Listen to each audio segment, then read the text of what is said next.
Su amigo y servidor Rudy Centeno le saluda y le da la bienvenida a esta entrevista especial que hemos querido preparar para usted allá en su casa y donde quiera que esté, con relación a la Defensoría de los Habitantes, o a doña Catalina Crespo Sancho, quien ha fungido como defensora de los habitantes desde hace ya aproximadamente prácticamente 4 años, a quien hoy le damos la bienvenida. Y queremos hacer un recuento especial sobre el trabajo que se ha realizado y sobre todo lo que se ha desarrollado a lo interno y a lo externo, y lo que tal vez algunos de ustedes han conocido a nivel público sobre el tema de la Defensoría de los Habitantes. Doña Catalina, darle las gracias por estar con nosotros, por tomarse el tiempo de acompañarnos y pues bienvenida. Gracias, Rudy, gracias a todos los que nos están viendo o escuchando. Y bueno, es un gusto estar aquí hablando un poquito de estos últimos 4 años que he estado al frente de la Defensoría, que es uno de los órganos, de los 2 órganos de control que existen en el país. Está la Contraloría General de la República y está la Defensoría de los Habitantes. Los 2 hacemos temas diferentes, pero sí fiscalizamos a los gobiernos para que den el mejor servicio que le puedan dar y lo que por ley corresponde a todas las personas que viven en nuestro país. Claro, la Defensoría es un brazo de la Asamblea Legislativa, ¿es correcto? Exactamente. Sí. ¿Cuánto tiene la Defensoría de...?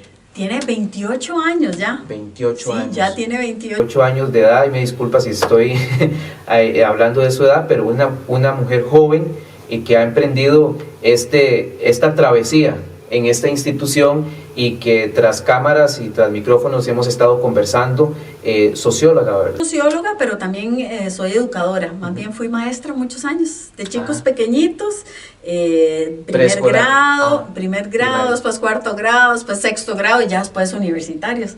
Claro. Entonces sí, hay una parte de educadora que siempre lo llevo en mi corazón. ¿Nunca involucrada en el tema de la política?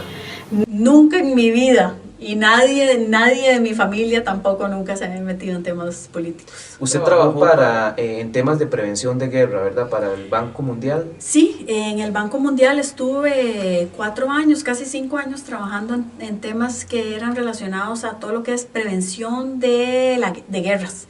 Entonces, primero, ¿cómo es prevenir guerras en lugares donde no las hay? O prevenir guerras en lugares donde han salido de la guerra y para que no vuelvan a caer en guerra.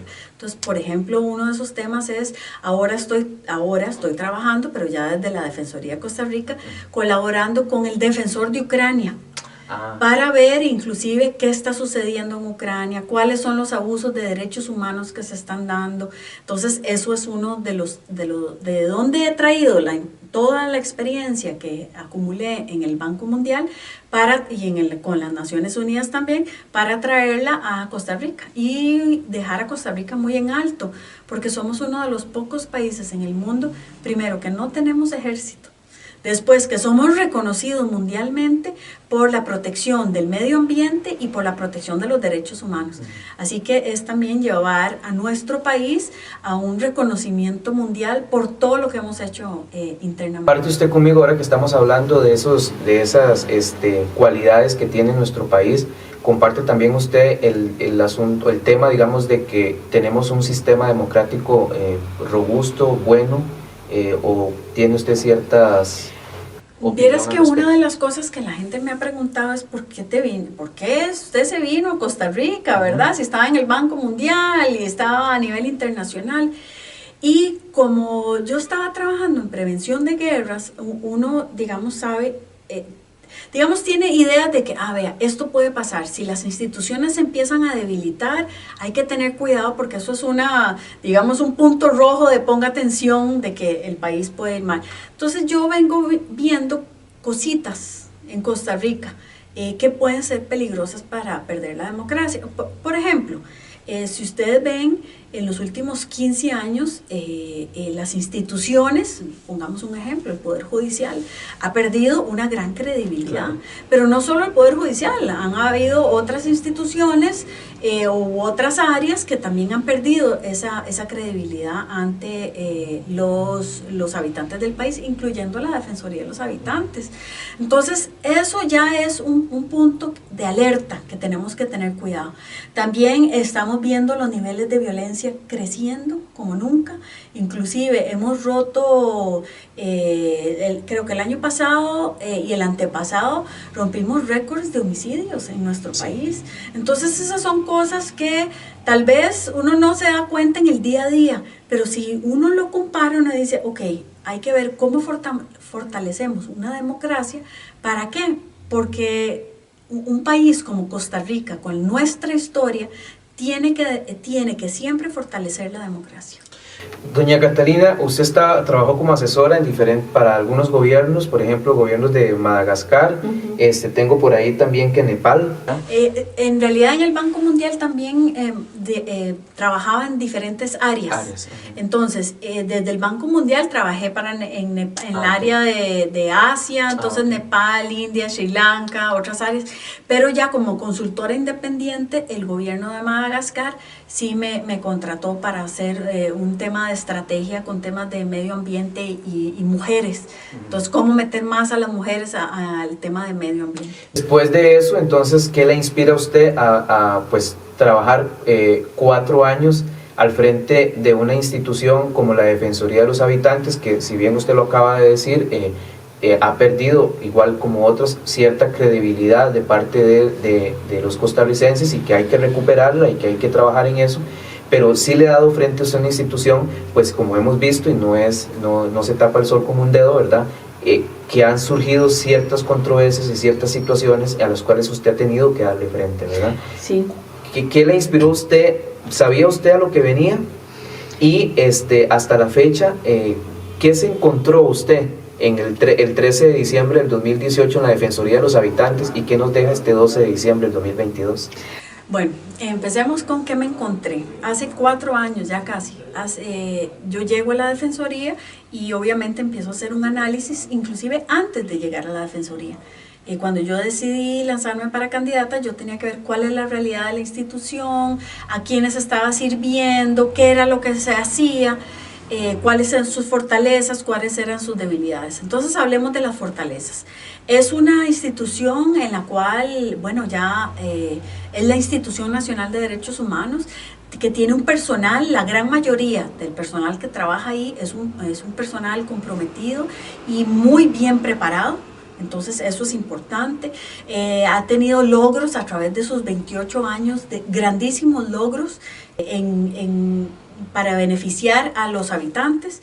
Y digamos del área un poco más debilitada, sí, por ejemplo, había perdido esa presencia en las comunidades. Ya no se veía la Defensoría en todo el país, que ese es el trabajo de la Defensoría. No es un trabajo de oficina, es un trabajo de estar, exactamente, de estar. Trabajo de otras instituciones públicas, por ejemplo, la misma Contraloría hace más análisis de datos, dígame qué está sucediendo, pero la Defensoría, su trabajo es ir a ver a las comunidades, cómo está la comunidad y qué se puede ayudar, y en qué tenemos que fiscalizar el Estado, porque eso es lo que se hace al gobierno. Entonces sí, por otro lado, unas grandes fortalezas, pero también una defensoría debilitada, con un personal un poco tal vez desorganizado, no el personal en sí, sino como estaba la organización, la estructura.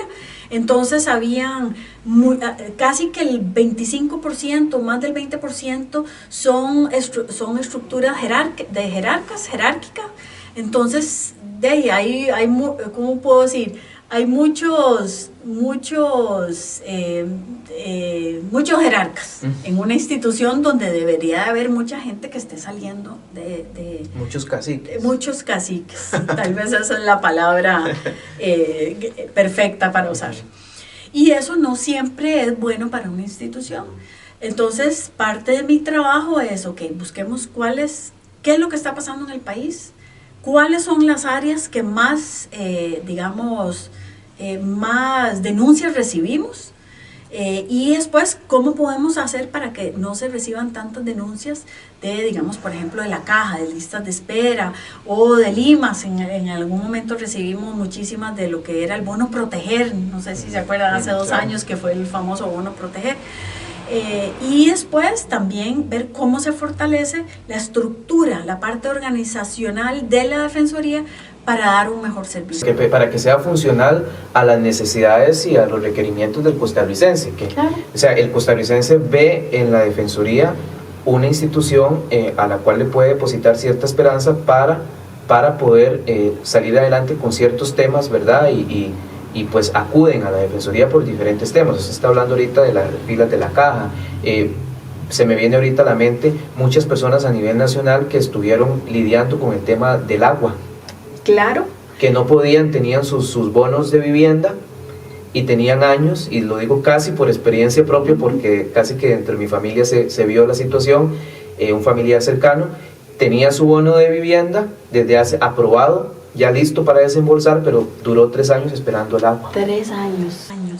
O sea, vea qué peligroso, porque ¿qué? Ahí estamos, el derecho humano a tener una vivienda digna, que tiene cualquier ser humano aquí, pero además el derecho al agua potable ya está, es parte de la Constitución política. Entonces, ¿cómo es que el país, el Estado, no está dando esos servicios que por ley le toca? Entonces, esa es parte del trabajo que hace la Defensoría. Y como está actualmente estructurada la Defensoría, ya se puede percibir que hay cambios. ¿Usted cree que los 4 años le alcanzaron o cree que todavía se requiere de más reformas a nivel institucional para poder generarle esos beneficios y esa ayuda al costarricense? Bueno, le voy a decir qué son las cosas que ya se han hecho, que son muy valiosas, y después las cosas que todavía van a quedar, que claro, yo creo que todavía van a quedar, y ya eso sí le toca a otro jerarca con ese. Entonces, por ejemplo, no teníamos datos. Hoy en día yo le puedo decir que la gente que llega a la Defensoría son, la mayoría, casi el 60%, el 58% son mujeres, a nivel de educación de 3er año de colegio o menos, y en pobreza, pero en especial en pobreza extrema, y ya sea de zona urbano marginal o zona rural. Ya con eso, que antes no se tenía, yo ya puedo decir quiénes son las personas que de verdad necesitan los servicios de la Defensoría, digamos, en los datos ya me pueden decir eso. Pero también, entonces, puedo decir que las instituciones más denunciadas son la Caja, el IMAS, el PANI y el MEP, y también las municipalidades en general. Entonces, esas son las problemáticas más grandes. Ve que la IA a veces no está ahí. Entonces, pero es parte pero ahí tenemos que concentrarnos en ver cómo hacemos para dar un mejor servicio y que la Caja, Limas, todas estas instituciones denunciadas den un mejor, digamos, trabajo. También empezamos, cuando yo empecé en el 2018, recibíamos 24,000 denuncias al año. Hoy en día, cerramos casi en 35,000 denuncias. Eso lo que significa es que también hay una mayor credibilidad, y cuando la gente no sabe a dónde ir, ya sabe que la Defensoría le va a resolver. ¿Pero por qué? Porque antes, cuando yo entré, habían 2 líneas telefónicas. 2 líneas telefónicas.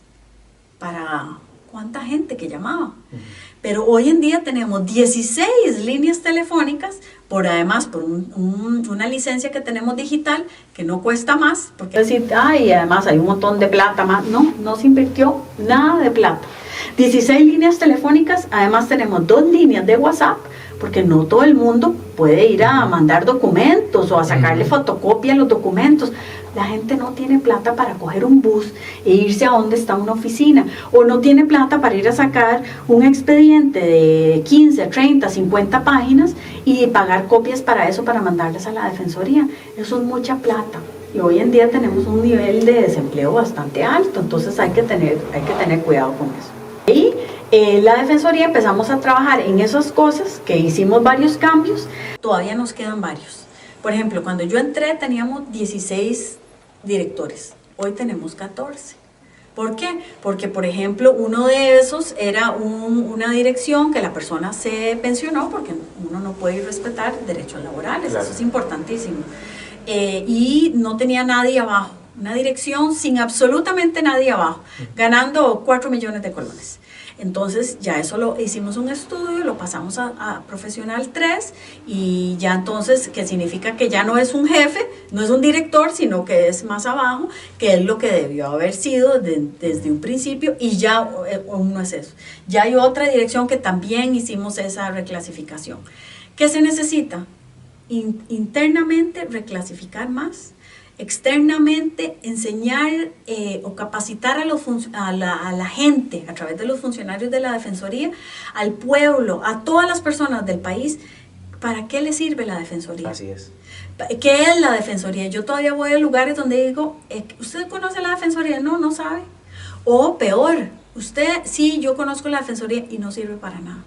Doña Catalina, si ya durante estos 4 años se avanzó a lo interno de la Defensoría de los Habitantes, y todavía sobre los resultados que hay, queda mucho trabajo que hacer, ¿por qué doña Catalina Crespo no se relanzó nuevamente para el puesto de defensora de los habitantes?